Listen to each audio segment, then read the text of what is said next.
This is going to be a look at the Ravens' fourth quarter defensive collapse in their 1 point loss to the Jaguars in Week 12. It's kind of frustrating for all of us to have to deal with these situations again in terms of being up by 9 and the Jaguars getting the ball early fourth quarter, but not scoring until about, I think, a little over 6 minutes left. Maybe it was a little less than 6 minutes left. Ravens obviously came up with a huge answer. Lamar with the long bomb to Deshaun Jackson. We eventually go up and get a 2 point conversion, take a 27-20 lead, and you think that we're still comfortable, and then it comes to find out we are not. Credit to the Jags. They did, and maybe in some of the videos I've done this week, people haven't understood that I have done Jaguars film study videos, often this season, particularly in the first 5 weeks. Credit to them. They continue competing. I think the Ravens left the door open with some of our offensive missed opportunities early in the game, especially even when we were getting points, it wasn't enough. And then the defense obviously let us down, giving up 18 points in the fourth quarter, I believe. So what we'll do is we'll look at not every play. We'll look at probably 80% of the defensive plays from the fourth quarter, maybe 70%. A couple of things. Is it personnel? Is it scheme? Is it play calls? I think it can be any or all of those on any given play. And then some of it is missed assignments. I think I've got two that'll surprise you and surprise me, to be honest with you. And then an aside here that I want to mention as we watch these plays. I think I've got 24, 25 plays queued up overall, maybe 27. Marlon Humphrey is the outlier. Like, Marlon Humphrey makes plays when the ball is near him, number one. Or number two, he causes the ball not to be thrown near him, even when he's in zone.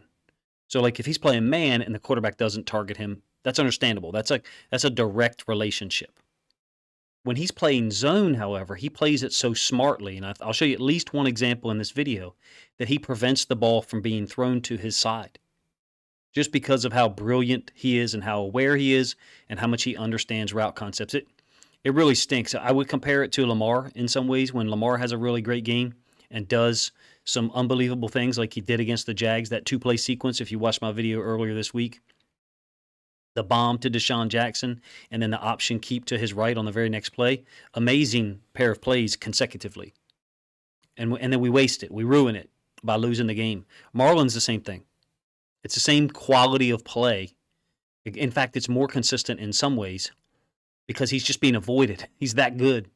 And then we're wasting it with these defensive miscues. I can understand why he would be frustrated. Or anyone would be frustrated. Player, fan, front office, whatever. So let's get into the film. I have some notes off screen. This is a 1st and 10 from the -25. This is after the Ravens went up 19-10 on Gus Edwards' 1-yard touchdown run with 13 minutes left. This is Marlon's sack off the right side. I believe he has 3 tackles for loss in just this video that I'm showing you. Or maybe it's 2. Just a blitz off the slot, away from the tight end. And the running back doesn't come to protect because it's play-action scheme. Easy sack for Marlon, sets up a 2nd and 15. But one of these situations, and this kept happening, we will put ourselves in position down in distance to really be in charge. This is 2nd and 15 from the -20. And then we give up a big play. I think this is Roquan Smith chasing the running back.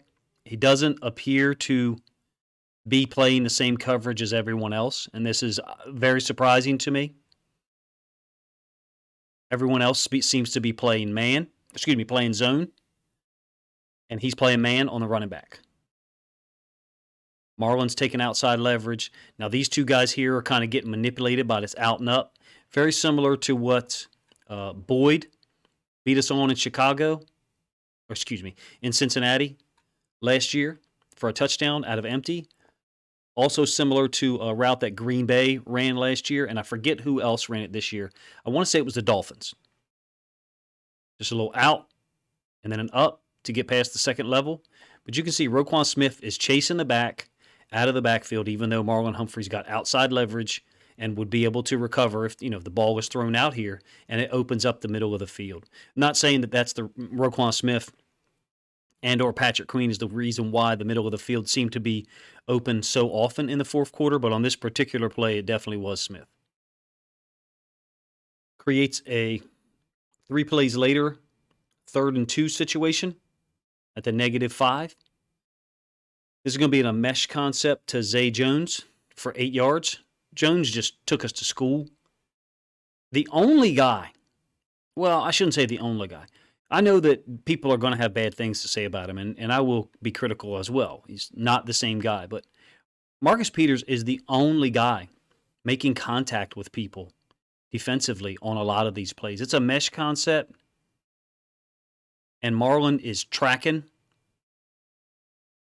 Christian Kirk. It seemed like that's what we settled, that he was going to take Kirk. And you get what ends up being basically a clear out route by the X, and the running backs got Bowser, or being covered by Bowser. One of these two guys, Bowser or Queen, is wrong. They both should not be on the running back. We're not double teaming the running back on a flare out of the backfield. In my opinion, this is man. And I don't know why we're chasing so far across the field with some of these guys. Humphrey is man here. We got looks like man there. And then you've got Zay Jones running across. Stevens is way behind because of all the pick and rub and crossing routes. And then I think that's Clark running with the tight end 17 there. We'll pull this back so you guys can track all of that. I think it's man free, and we should have a low hole dropper. 3-man blitz. Oway jammed Zay Jones, and someone, to me, should be in this area in the low hole part of the field because we're playing man, and we're just beat badly because we got to run all the way across the field. Now, to go macro, I guess, I don't know how you watch as a coach some of these plays that Stevens, I hate to go into this analysis, but how do you watch some of these plays that Stevens was not able to make in the fourth quarter and then expect him to play man against Zay Jones in some of these situations? I don't know how you can justify those things. Like, just watch the gameplay. You could tell that he couldn't stop him. Marlon Humphrey making another tackle for loss, by the way, on the ensuing play, a 1st and 10 from the 47. 5-yard loss. We wasted it. We wasted it. And this to me is a real issue with this team, is that we seem to get cute. And what I mean is, like, we constantly are doing stuff like this. It's 3rd and 8. I understand. You've got to threaten the protection. You got to try to create issues up front. I understand. Especially if they're going hurry up. You know, when they go hurry up, you maybe can't sub your rushers on the field because they've just gotten a positive play. And so they keep your defense on the field. This is a 3rd and 8. And watch Trevor Lawrence. He gets out of the pocket to the left. Why is that? Well, we stemmed out Bowser in a pass drop. Calais Campbell is supposed to be the QB contain guy. He's not going to play at that angle, you know. But that's just an illustration for you. And he's unable to keep Trevor Lawrence in the pocket. It goes down as an incompletion. Christian Kirk gets hurt. Marlon Humphrey also gets hurt. The ball hits Geno Stone in the hands, and it's a drop. It looks like maybe it's tipped. I don't have the end zone angle here for real. Marlon gets hurt somewhere down in this area, and I think this impacted us on the very next play, the 4th and 8 that they converted. Maybe the ball got tipped by Kirk, but man, a great opportunity for Stone there to get an interception. You can see Kirk down, Marlon down. They both went off the field. I think Marlon stayed off for, the rest of that possession or close to it. I don't understand why we have to be cute like this. This is a 4th and 8, guys. And this is complete to Zay Jones to the single receiver side in cover 2. I don't know how you get beat in cover 2 to the single receiver side on this route. Marcus Peters got nothing in front of him, so he's not, he's cover 2 if you were to draw zones, all right? He's responsible for the flat. He's carrying this guy because there's no threat in the flat. So great. We'll talk about the safeties here. You can talk about Geno Stone being slow to it, and he is, but there's a reason why. This is Geno Stone. This is Chuck Clark. We're trying to stop some type of, oversit concept from the other side of the field. So Chuck Clark is going to stem down, and Geno Stone from the middle of the field is expected to go play the deep halves. It's freaking 4th and 8. Why are we trying to be cute and fool people? Let's just out-execute them or make them execute against better coverage than this. Like, he's supposed to be a half-field player. It's Tampa 2 is all it is. and Chuck Clark is going to go sit down and beat a high hole player in a Tampa 2. If he was the Mike backer, if Roquan Smith was playing the high hole or middle of the field, he would be running at this angle, and we wouldn't have 3 guys lined up here. We'd have 2. We're trying to be slick and play a cover 2, and you can see the nice delineation of our underneath droppers. Half field defender, but look where we are. You guys can't see it. His feet are off screen for you. My apologies. But this is Pepe Williams. Let me get that off there. His feet, I'm going to draw a straight line from his feet, as straight as I can. So his feet look like they're 3 yards, maybe 4, inside the top of the numbers, toward the center of the field. Well, you can clearly see Stone. Look where his feet are. And this route beats us. It beats Marcus over the top. Yeah, Marcus Peters is not as agile as he was before. I agree. Also, he gets pissed off in certain situations when they won't let him play man. Well, he's got a point here. It's a single receiver side. Why not let him play man? But the point is, this is Chuck Clark. He's already standing in the area where you would need someone to play a cover 2. But we insist on being cute and trying to fool people, and we essentially allow ourselves as the safety to be out-leveraged on this little post corner. Post corner, whatever we want to call it. Sail fade. It's a great throw. It's a great job by Zay Jones. Take no credit away from the Jags. Like if you're a Jags fan listening, they deserve credit. Giving them credit right here. But this is pointless. It's 4th and 8. This is the game.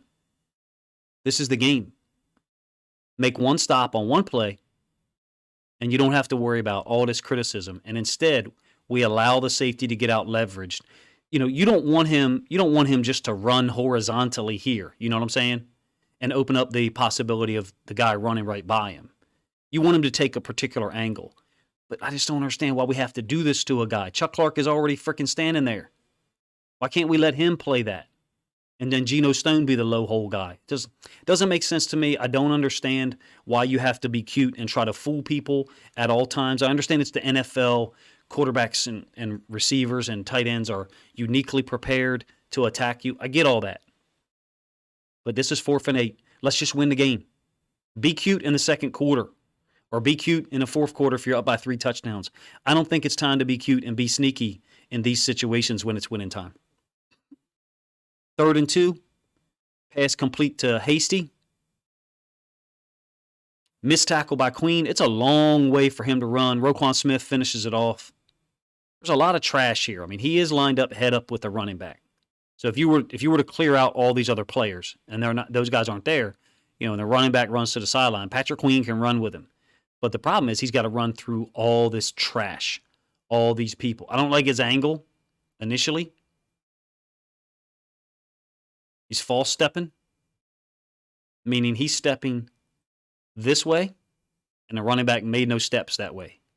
That's a false step, the way that I was taught the game.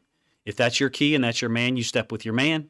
That's a false step, so he's already beat by, what do you call this, 2 yards, maybe 3?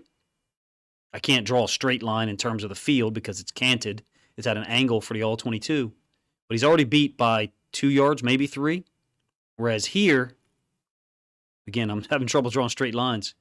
There's a straight line feature on here. Let me try it. He looks even to me.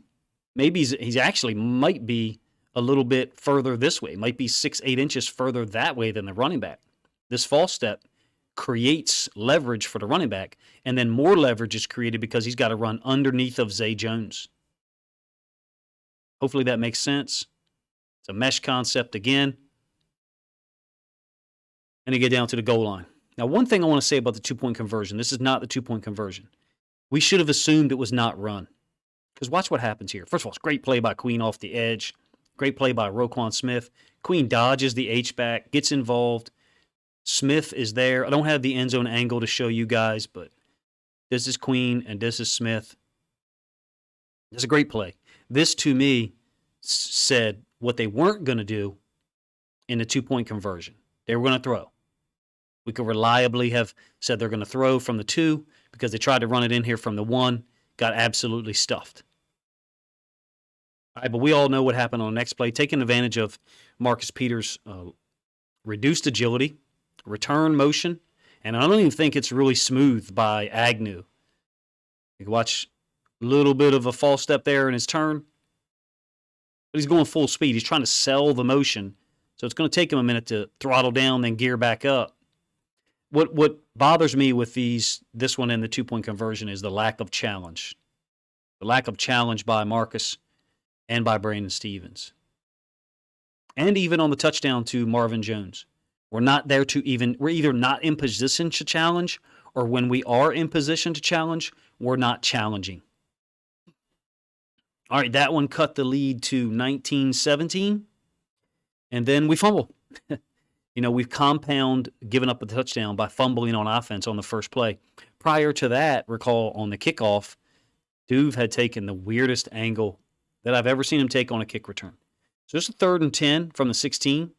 Again, 19-17 Ravens at this point. 3rd and 10, we just need to stop. And it's a screen, thankfully. Because I feel like if they had thrown any kind of concept, out here or out here, that they had a really high percent chance to succeed. It's a beautiful play by Roquan Smith. You get the end zone angle, I think. You'll see him slip behind the offensive tackle. I think the announcers were right. The potential was there for this to be a pretty big play. I don't really think that the Jags position players are premium position players in terms of salary structure. I mean, Zay Jones and Marvin Jones, I feel like, have proven that they can produce in the league. They're big bodies, large catch radius, quite fast as well. Christian Kirk, has produced. But I feel like we're going to face much more talented offenses than this. All right, so now they take a 20-17 lead after that field goal that I didn't show you. And then we go down and get the touchdown. Great plays by Lamar and others, to get us the touchdown. Then the shovel pass, or kind of a shovel pass, from Lamar to Mark Andrews for the 2-point conversion. So that's great. We're up 27-20. The one thing I will say is we don't know how to handle success. It doesn't seem like. This is a 2nd and 10, -25. Campbell's going to get a sack. Bowser stunts on the inside. Matabike kind of folds over the top. And we get a forced fumble. Damn near finished the game right here. We had so many opportunities to close this one out. Now, what I want to talk about, Marlon Humphrey. No one is open initially for the Jags. All right, no one's open. But it looks like Zay Jones is open underneath. But look at Marlon's depth. We're playing cover 3. Okay, we're playing cover 3 here. So he understands this underneath route is going to have to happen in front of him. And he will be available to break on it. That's why the ball was not thrown. There's no one else open. I mean, I guess late you've got something here. But it's not like that's exactly where Trevor Lawrence was in the progression. And we damn near get a turnover to finish the game. Campbell deserves credit. Bowser deserves credit. I'm saying to you that Marlon Humphrey is having an impact on the game, even though he's not being targeted, especially in zone. I don't know if cover 3 is, the answer, because then they've thrown the ball downfield. Cover 3 is certainly not the answer against like a team like the Bengals. Now, digress a little bit. Man, we miss Kyle Hamilton. We have to remember, even myself included, we have to remember that Kyle Hamilton being on this field would allow Marlon Humphrey to go over there and play outside corner on our right. Man, damn near. It's so close. So close to us getting this football. Great job by their offensive lineman, number 79. We have to remember that Kyle Hamilton being out there drastically changes this defense. Marcus Williams as well. So we are missing some talent. All right, I'm going to show you the end zone angle of this first because the all-22 is very frustrating. This is 3rd and 21. Yeah, I know that, we're inside 2 minutes left. We just sacked them. So we want to make clock run. I understand that. I've got a couple of things to say here. Number one, I do not like just giving up against NFL talent, this easy reception with no resistance. I just don't. Number one. Number two, I don't know if we were able to sub between plays, but I feel like at some point we needed to sub guys, especially the rushers. I'm talking about the rushers. Get those guys an opportunity, to get off the field. Look at the space between the line of scrimmage and where we're lined up. That line, I believe, is 10 yards from the line of scrimmage. Maybe it's 10 and a half. Only one guy is underneath that line, Marlon. And this is too soft. I mean, you can call this prevent if you want. whatever it's called, it's just too soft. It is. Oh, by the way, it's a 3-man route. I don't know if you noticed. It's a 3-man route with 2 guys pass pro and are chipping, and then you leaking out. So, those things are actually used by other teams than just the Ravens offense, for real, for some of y'all. If you think I'm talking to you, I am. There's plenty of times where people run a 3-man route initially, and then 2 people chip and slip out into the flats. That is common.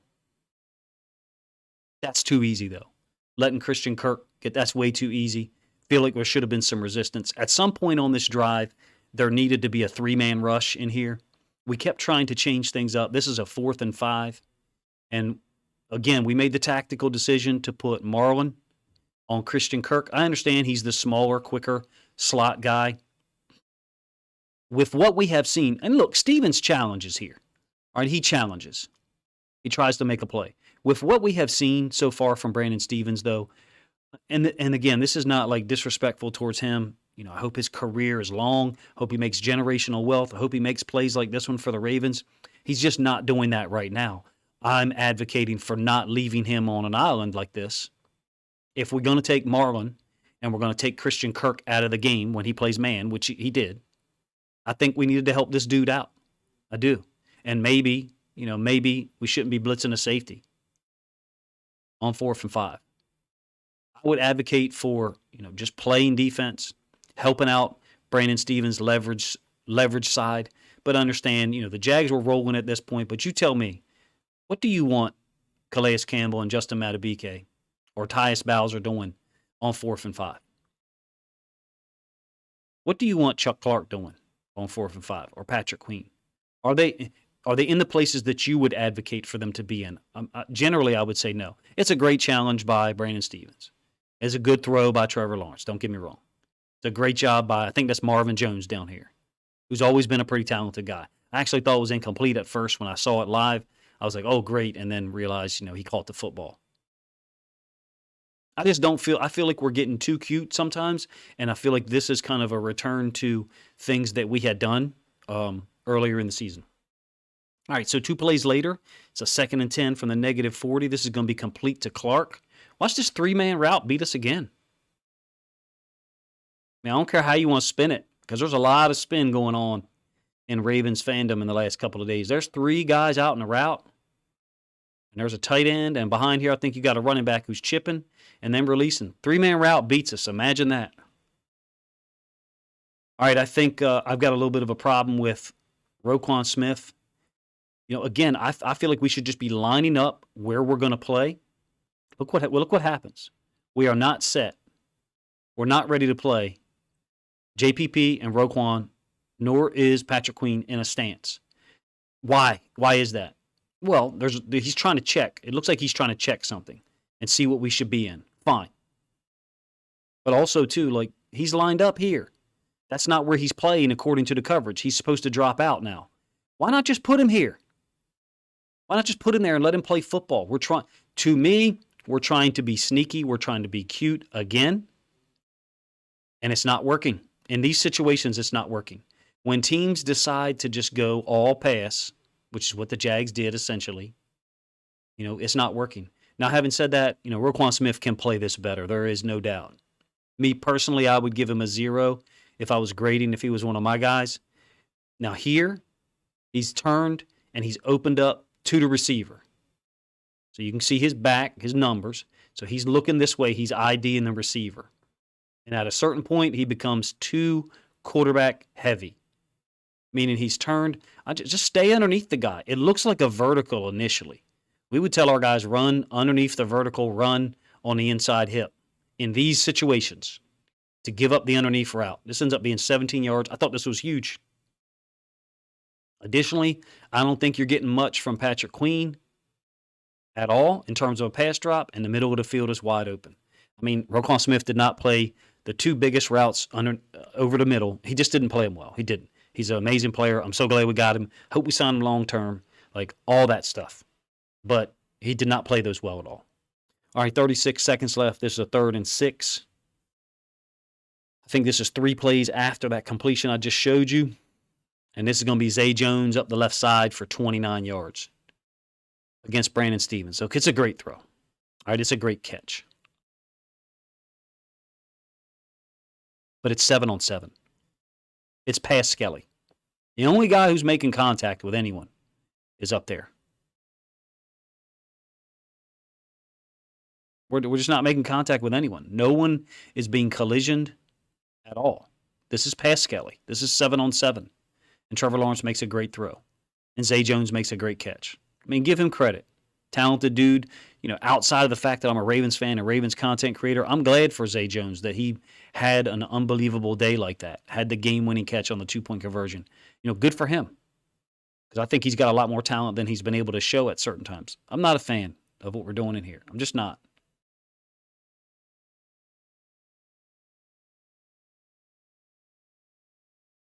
You tell me if you see it the same way. You know, I can't have it both ways or all three ways or all four ways. You know, there's different schemes and different coverages that you have to play at certain times. I feel like in these situations, late game, are guys who should be covering, you know, hook the curl or the hash or whatever their coverage area is, should be lining up generally near that area to make executing that job as easy as easy as it is possible to do. I didn't say that very well. The simplest manner possible to execute your job in high-stress situations is what I would advocate for. Hopefully I said that better. I think of a pilot in an airplane. When it's time to land the plane, they're seated in their seat. They're buckled in. They're focused on their job. They don't have their phone in their lap. They probably don't have a coffee in one hand.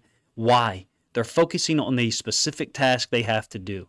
And in my opinion, now Roquan Smith isn't beat here. Patrick Queen isn't beat here. But I think we're creating bad habits the more we do this, especially in high-stress situations. You know who did this shit all the time? And I said the same thing? Wink Martindale. I'm just not a fan in these high-stress situations of that, for real. Great throw, great catch. Give him credit. I don't know that Brandon Stevens is capable of covering him when there's no physical contact being made. And like, look, if you're a Brandon Stevens fan or God forbid, you know, somebody who listens, you know, to him being evaluated like this, you know, my apologies, but just athletically right now, he's not capable of guarding Zay Jones when there's no physical contact. There's no disruption of the route tree, and he's just able to run free. All right, ensuing play, you can see the Ravens defense is trying to get set. Great catch by Marvin Jones. Still don't understand how that's a touchdown. Like, everything I've ever been taught is 1 foot in is not complete in the NFL, but it is in high school and youth and college. I understand there's a part of the leg that makes it complete. I guess since the initial ruling was a touchdown, you have to have, you know, indisputable evidence that it is not a touchdown. I even actually thought he was fumbling the ball some. I don't pretend to know all the rules about what is and is not a catch in the NFL, and I'll tell you why. Because I don't give a damn. Because it's all BS anyway, and they change it every 2 or 3 years about what the definition of a catch is. Guess what? NFL refs and players and coaches and fans, we knew what a catch was before that dumb shit happened to Des Bryant in the playoff game against the Packers. We knew what a catch was. By the way, that was a catch for Des Bryant. And then they being the NFL, started to manipulate and finagle with it every year. And if you ask me, they've only muddied the waters more. They haven't made things better. Shocking. The more intervention you get, sometimes the worse things actually become. Great play by Lawrence, Marvin Jones. You know, now let me talk about Marcus Peters for a second. He's not as agile as he used to be. That's obvious. I don't think he loves some of our read coverages. I don't think he likes our coverage on that third down that I showed where we played the cute version of cover 2 or Tampa 2, and he's playing the flats. He carries it. They throw it over his head. I think he would rather just play man. Having said all that, he just got a challenge. Like, there has to be more of a challenge. And to me, I'm seeing a lack of challenge in our DBs, Marcus Peters, Brandon Stevens. And then I'll give you the converse of that. Or I'll give you something that is kind of married to that, I should say. We're dropping balls. Where I have seen this personally before, DBs not challenging things, and receivers, tight ends, running backs dropping balls, is when you're not contesting and challenging things in practice. So your players aren't used to it. Am I saying I think that's what's happening? I don't know. I'm just giving you the only experience I have in witnessing things, because very rarely did our DBs not challenge things. We actually got a lot of penalties because we were too heavy with the hands. And in my opinion, it looks like we might not be working through contested catches offensively and challenging catches defensively. It looks like we may not be doing those things in practice, but that is a lot of speculation on my part, to be honest with you. But those two things happening on two sides of the ball at the same time is the way that, I know to interpret it. Great throw to a big receiver over the top. And I think James Lofton said it best. I feel like Marcus Peters has got to challenge a little more, try to get him out of bounds if he can, show a little bit more effort there. All right, 2-point conversion. I mean, is anyone surprised that they went after Brandon Stephens? Again, I do not like criticizing our players in this way and singling them out, but there is just it cannot be this easy on a 3.5, 4-yard route. This easy meaning no challenge at all. We're not even connected to the guy in a manner that we can undercut it. Looking back on it, the way Zay Jones played, we have timeouts remaining. If you want to be super critical, why don't we call a timeout when we see him singled up on Zay Jones? That would be one thing I would say. That's not the answer and going to fix things necessarily because you still got to line up the next play. Me personally, it should become obvious to anyone.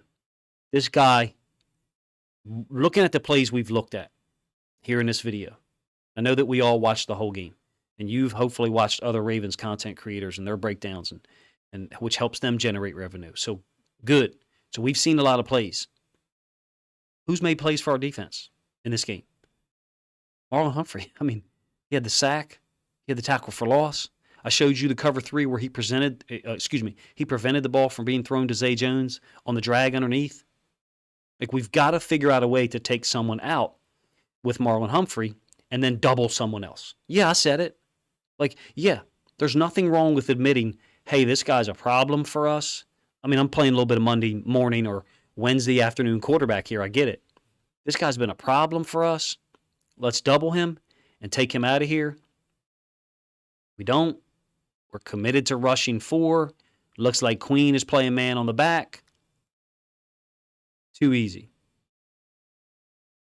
Let's do it this way. The first touchdown that they had in the fourth quarter, what kind of route was it on? The return route by Agnew against Marcus Peters. How similar would you say that route is to this one here? I'd say it's pretty damn similar. You may say, Coach, it's not really that similar because there's no return motion. No, that's true.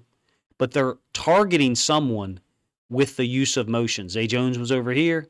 He motioned to this side. They isolated him, left Marcus Peters and Marlon Humphrey up there. I just don't think we're doing enough to address the personnel issues that are there. When Kyle Hamilton's on the field, I think we're a much better defense. When Marcus Williams is on the field, I think we're a much better defense. But this day, with that personnel on the field, the right team won.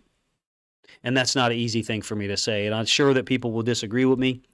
We left points on the board, at least 8, maybe 11, maybe 12. I don't know. We left a lot of points on the board. We gave them 3 points with Gus Edwards' fumble. And then our defense gave up 18 points in the fourth quarter. It all goes hand in hand. My first video, or one of my first videos from this week was called The Blame Game. It was really pointing a finger at ourselves as Ravens fans because we want to blame just this person or just that player or just that coach. That's immature. That was a team loss. The Jaguars team deserved to win more so than the Ravens did based on the way they played. The unfortunate thing is it really ruined or wasted, I should say, unbelievable plays by Lamar, particularly in that fourth quarter sequence. And then what to me is just continued amazing play by Marlon Humphrey that unfortunately with our current defensive personnel, we're not able to match. Where do you go from here? I don't think you play more man if Brandon Stephens and Marcus Peters are on the field. I just don't feel like that's a great matchup. People are going to isolate Brandon Stephens and go after him. I mean, if Kyle Hamilton's out. I'm not sure that Marcus Peters really prefers to play zone. I'm not sure how effective he is in zone compared to some of the man coverages. If we had that first, 4th, and 5 back, we would say, Marcus, go ahead and play man on Zay Jones up there on the backside. And we'll take away the over or the climb or the over sit by Christian Kirk from the other side of the field. We'll take away that with a safety drop down, and we'll trust you to go ahead and play man here. If you had it to do over again with a safety over the top, how Geno Stone moved over the top, I still think it was a BS choice, trying to be cute and trying to trick people, and I'm not advocating for that. I think we should be simple, particularly in these times of stress when some of our defensive players have been on the field for 50, 60, 65, 70 snaps, and we're expecting them to execute something, lining up here and then moving 12 yards that way. When they can do that in practice, when it's a low-stress situation, or when their stamina is 100%, their cardio is 100%, in those situations you're going to get reduced levels of execution and efficiency, and I think that showed up on Sunday late afternoon, and it sucked. Not a fun video for me to make. Let me know what you think of my breakdown of the defensive coverages. I think we had blown coverages or missed assignments 5 or 6 times in the fourth quarter by our guys. We had another 4 or 5 times where we just physically are beat by the guy we're guarding. And then I think we had 2 or 3 times where we had low awareness. So not a missed assignment, not a blown coverage, not just being physically beaten, what I call a genetic mismatch. I'm talking about lack of awareness. And some of those are on our coaches. I would say letting Zay Jones be singled up on Brandon Stephens is not a matchup in our favor. If I want Brandon Stephens guarding anyone in that situation, it would be the tight end.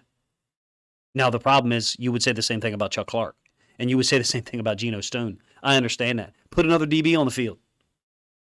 Put another DB on the field. I mean, a sack doesn't win us the game in these fourth down situations. An incomplete pass does. And the best way to get an incomplete pass is to have better coverage. I don't think you can improve Brandon Stephens and Marcus Peters' coverage skills at this point because of the athletic mismatches they were in certain situations. Let me know what you think of the video in the comment section and what you think of yet another Ravens defensive collapse in the fourth quarter.